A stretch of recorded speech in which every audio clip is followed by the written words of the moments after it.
Hello students, मैं BP Singh आज आपके लिए limit and continuity of two variable वाला जो चैप्टर चल रहा है उसमें नेक्स्ट लेक्चर लेके आया हूं। और इस लेक्चर में मैं आपको बताऊंगा वेरी इंपॉर्टेंट 2 से 3 क्वेश्चन कंटिन्यूअस के, कब कंटिन्यूअस होते हैं और कब डिसकंटिन्यूअस होते हैं, और लिमिट के अकॉर्डिंग जहां एप्सिलॉन और डेल यूज होता है तब हम कैसे करते हैं, विदाउट डेल और एप्सिलॉन के हम कैसे सॉल्व करते हैं, और पोलर फॉर्म में हम कैसे सॉल्व करते हैं। तो मैं कोशिश करूंगा तीनों टाइप के एक एक क्वेश्चन आपको जरूर मिल जाए, और इससे नेक्स्ट लेक्चर जो आएगा उसमें ऐसी प्रकार के क्वेश्चनों का भंडार होगा। तो चलिए क्वेश्चन नंबर 1 देखते हैं।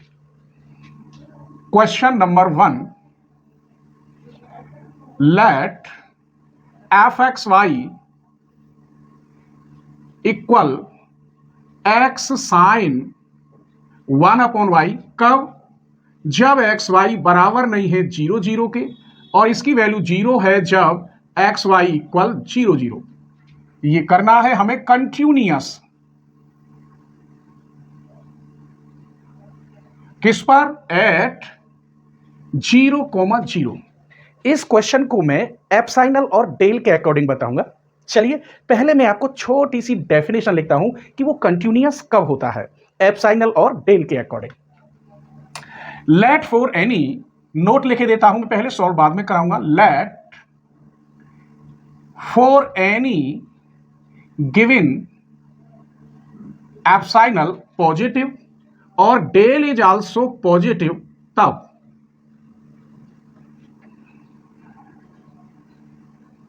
x minus 0 is less than del, y minus 0 is less than del, such that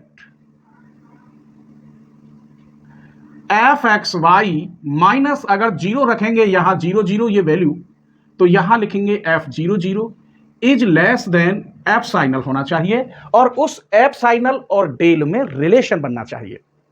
ये मैंने जानबूझकर इस क्वेश्चन के अकॉर्डिंग लिया है 0 0। ये क्वेश्चन तब बनेगा जब limit x y tends to 0 0 हो, तब हम ऐसे लिखेंगे। यदि limit x y tends to a comma b हो तो यहां x minus a is less than del, y minus b is less than del, such that f x y minus f a b is less than epsilon. तो मैं इस पर इस type का एक क्वेश्चन इसे बता रहा हूं। देखिए, तो हमारे पास क्वेश्चन क्या है, सॉल्यूशन देखिए। क्वेश्चन दे रखा है x y equal to x sine 1/y, और लिमिट दे रखी है इसने x comma y tends to 0 0, और यानी ये शर्त भी दे रखी है अगर x और y की वैल्यू 0 0 रखें तो उसका आंसर 0 है। अब यहां आप एप्सिलॉन और डेल कैसे यूज करेंगे वो देखिए।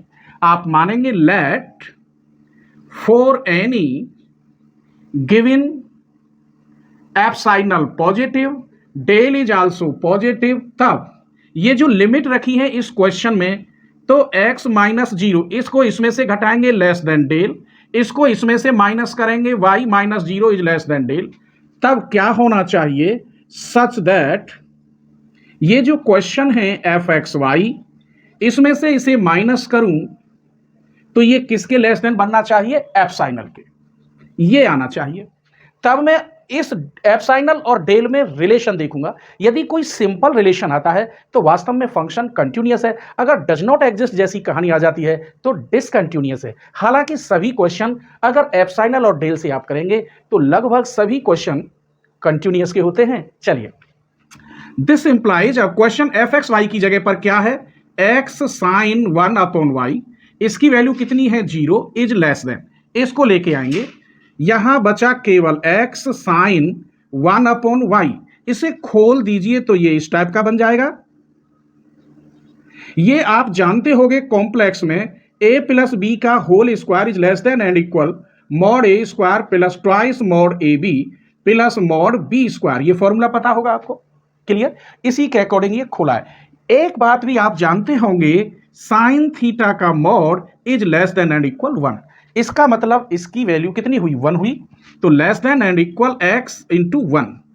इसे मैं ऐसे लिख सकता हूं मेरे बच्चों, x माइनस 0, बात एक ही है। इसकी वैल्यू यहां डेल है, तब आप इसे लिखेंगे लेस देन डेल, क्योंकि ये लेस देन है तो मैंने लेस देन डेल। अब इस डेल के इक्वल मुझे क्या रखना है, एप्सिलॉन, तो यहां पर डेल इक्वल क्या आया, एप्सिलॉन, तो ये बन गया इज लेस देन एप्सिलॉन। ये यहां दिखाई दे जाएगा, चलिए तो मैं लिख देता हूं, x sin 1/y minus 0 is less than epsilon, we are del equal to epsilon. यहां इस डेल की जगह पर वैल्यू हम एफ साइनल रखते हैं, तो डेल और एफ साइनल आपस में इक्वल आ गए, एक रिलेशन हो गया, दिस इज एग्जिस्ट। मैं लिख देता हूं 10। डेल यहां क्या चीज है, एग्जिस्ट है। जब ये एग्जिस्ट आ जाता है तब हम by definition of limit, by definition of limit x y tends to 0 0 x sine 1/y की वैल्यू 100% 0 होगी। क्यों? क्योंकि एफ साइनल ऑलरेडी पॉजिटिव होता है और 0 के इक्वल होता है, लेकिन 0 से ज्यादा होता है, मान लेते हैं। इसका मतलब यह हुआ, hence limit x y tends to 0 0 रखी किसमें, इस क्वेश्चन में, और यह वैल्यू 0 है, और 0 किसकी है, इसकी भी वैल्यू 0 है। देख लीजिए इसका मान क्या है, यहां मैंने 0 ही रखा है, 0 0 रखने पर 0। जब ये दोनों वैल्यू सेम आ गई तब हम दावे के साथ कहेंगे f x y is continuous at 0 0 पर। तो आपको यह ध्यान रखना है, जो लिमिट होती है उन्हीं लिमिट को 0 यहां माइनस करते हैं, यहां भी 0, और ये दोनों डेल के। जब क्वेश्चन आप सॉल्यूशन करेंगे तो उनमें इनका यूज होता है। ये तो यहां 1 हो गया था, तो ये बचा, इसमें इसका मैंने यूज किया। यहां हमेशा आंसर डेल या डेल स्क्वायर में आता है। जो भी मानो सपोज करो यहां डेल स्क्वायर आ जाता तो फिर भी मैं यहां एफ साइनल लिखता, लेकिन यहां लिखता del square equal epsilon, तो del equal under root epsilon, फिर भी एग्जिस्ट आ गया, तो भी ये फंक्शन कंटिन्यूअस है। ठीक है, अब दूसरा क्वेश्चन देखते हैं हम कि जब एफ साइनल का यूज न करें, ऐसी कंडीशन में फंक्शन कंटिन्यूअस कब होता है। चलिए तो एक एग्जांपल का एक क्वेश्चन ही लिखे देता हूं, to show that the function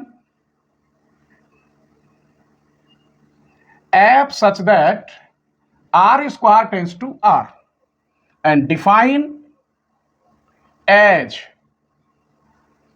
F x y equal to x y upon x square plus y square, जब x y does not equal to 0 0, और यहां 0 आएगा कब, जब एक्स वाई इक्वल 0 0। यहां भी मुझे यह प्रूफ करके दिखाना है कि ये कंटिन्यूअस लिखे देता हूं, यहां जगह है इज कंटिन्यूअस एट 0 0 पर। आइए तो अब हम इस टाइप को तो हमने बता दिया, ऐसे में लगभग 4 क्वेश्चन, कम से कम 3 क्वेश्चन इस टाइप के, 3 क्वेश्चन इस टाइप के नेक्स्ट लेक्चर में लेके आ रहा हूं। तो इसीलिए आपसे रिक्वेस्ट है कि आप चैनल की मेंबरशिप जरूर ले लें। अगर आपने मेंबरशिप नहीं ली होगी तो फिर आपको नेक्स्ट वीडियो नहीं मिल पाएगी, क्योंकि ज़्यादातर इंपॉर्टेंट क्वेश्चन जो होते हैं वो मेंबर्स के लिए जाते हैं। आप चैनल के डिस्क्रिप्शन में जाएंगे, ज्वाइन पर क्लिक करेंगे, BSc MSc full course video वाला लेवल लेंगे, उसी से सारी वीडियो ओपन होती हैं। और जब आप मेरे मेंबर हो जाते हैं, हफ्ते में मुझसे 1 दिन बात कर सकते हैं, कोई भी प्रॉब्लम हो वो सॉल्व करा सकते हैं। देखिए नेक्स्ट क्वेश्चन, सबसे पहले अगर 0 0 रखते हैं यहां पर, तो f 0 0 की वैल्यू 0 हो गई। अब हम डबल लिमिट रखते हैं, limit x y tends to 0 0 इस क्वेश्चन में रखें, यानी x y x square minus y square upon x square plus y square, तो फॉर्म 0/0 बन रही है। अब क्या करें, कोई पाथ हमको चूज करनी होगी जिसकी वजह से फॉर्म 0/0 खत्म हो जाए। जब 0/0 फॉर्म नहीं रहेगी, अर्थात इंडिटर्मिनेंट नहीं रहेगी, तो हम लिमिट ठोक देंगे, जो भी आंसर आए वो आपके सामने होगा। तो choosing path y equal to mx। अब लिमिट सिर्फ रह गई केवल x की, क्योंकि यहां y की वैल्यू x में आएगी तो लिमिट केवल किसकी रह जाएगी, x की। देखिए यहां रखिए आप x और mx, यहां x square minus m square x square, यहां पर x square plus m square x square, यहां से x स्क्वायर कॉमन ले लीजिए और इस x स्क्वायर को काट दीजिए। m x square 1 minus m square, यहां से ये इधर ले लिया, 1 प्लस m स्क्वायर बाहर x स्क्वायर, ये कट गया। लिमिट x टेंस टू 0 रखोगे। मैंने क्या देखा, ये क्वेश्चन में यहां ऊपर बच रहा है x और 1 minus m square upon 1 plus m square. अगर मैं यहां लिमिट रखता हूं तो ये 0 हो जाता है। क्लियर? क्योंकि अब 0/0 तो है नहीं, केवल ऊपर है तो लिमिट रख सकते हैं। तो इसका आंसर क्या आया? 0। और इसका आंसर भी 0।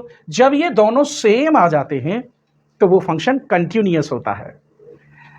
हेंस अतः लिमिट xy टेंस टू 0 0 रखने पर इक्वल आ गया f 0 0। इसीलिए fxy इज कंटिन्यूअस एट 0 0। तो ये मैंने 2 क्वेश्चन आपको दिए। वैसे क्वेश्चन नंबर 1 इस चैप्टर की जो प्ले लिस्ट है उसकी लेक्चर 1, लेक्चर 2 और लेक्चर 3 देखेंगे तो वहां भी मैंने आपको कराए हैं। लेकिन अब मैंने वादा किया है 90% का, तो नेक्स्ट लेक्चर में इस टाइप के क्वेश्चन और हाँ, पोलर फॉर्म में हम कंटिन्यूअस और डिसकंटिन्यूअस कैसे करते हैं वो भी बताऊंगा। तो नेक्स्ट लेक्चर आपसे वंचित न रह जाए, आपको नेक्स्ट लेक्चर जरूर देखना है। 100% उससे एक क्वेश्चन मिल जाएगा। स्क्रीनशॉट ले लीजिए।